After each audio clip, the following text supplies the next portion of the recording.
દાહોદ એ division police station ખાતે ડીવાયએસપીની ઉપસ્થિતિના હોળી પર્વને લઈ સમાજના અગ્રણીઓની શાંતિ સમિતિની બેઠક યોજાઈ હતી. દાહોદ એ ડિવિઝન પોલીસ સ્ટેશન ખાતે દાહોદના ડીવાયએસપી જગદીશ ભંડારી અને દાહોદ એ ડિવિઝન પોલીસ સ્ટેશનના પોલીસ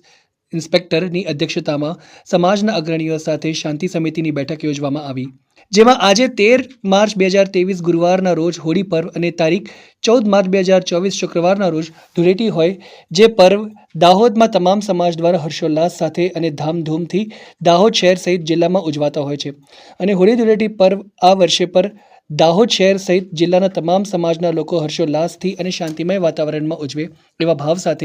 દાહોદ એ ડિવિઝન પોલીસ સ્ટેશન ખાતે શાંતિ સમિતિની બેઠક યોજવામાં આવી અને જો કોઈ શખ્સ હોળી પર્વના દિવસે શાંતિ ડહોળવાનો પ્રયાસ કરશે, તેને ભંગ કરશે તો તે શખ્સ સામે પોલીસ દ્વારા કડક પગલાં લઈ કાયદેસરની કાર્યવાહી કરવામાં આવશે હોવાનું ડીવાયએસપી જગદીશ ભંડારી દ્વારા જણાવવામાં આવ્યું હતું. આજ રોજ દાહોદ ટાઉન એ ડિવિઝન પોસ્ટે ખાતે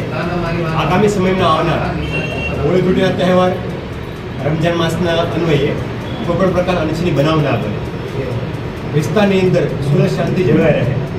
કોમી ભાઈચારો ધાર્મિક ભાઈચારો જળવાઈ રહે તે અન્વયે શાંતિ સમિતિ બેઠકનું આયોજન કર્યું, જેમાં મીડિયાના મિત્રો, હિન્દુ ધર્મ, મુસ્લિમ ધર્મ અને વિવિધ સંપ્રદાય અને સમૂહના આગેવાનો ઉપસ્થિત રહ્યા હતા અને તમામ સમૂહના આગેવાનો વતીની ખાતરીની બાહેધરી આપી છે કે આપણા એક શાંત અને હસતા રમતા શહેરની અંદર કોઈપણ પ્રકારની અનિચ્છનીય ઘટના ના બને તે માટે તમામ લોકો કટિબદ્ધ છે અને પોલીસ પણ પોતાનું પેટ્રોલ સતત ચાલુ રાખશે. કોઈપણ પ્રકારની ઘટના ઘટે તાત્કાલિક પોલીસ સંપર્ક કરવો, કોઈ લોકો કોઈની ઈચ્છા વિરુદ્ધ કોઈને કલર ના ફેંકે અથવા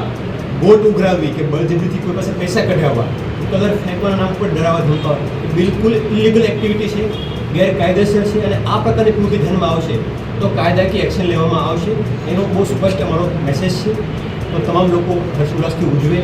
કોમી ભાઈચારો બનો રહે તે માટે શાંતિ સમિતિ બેઠક ઉજવવામાં આવી હતી અને એ અંદર પોલીસનો બંદોબસ્ત પણ રહેશે અને પોલીસની તૈયારી પણ પૂરતી છે.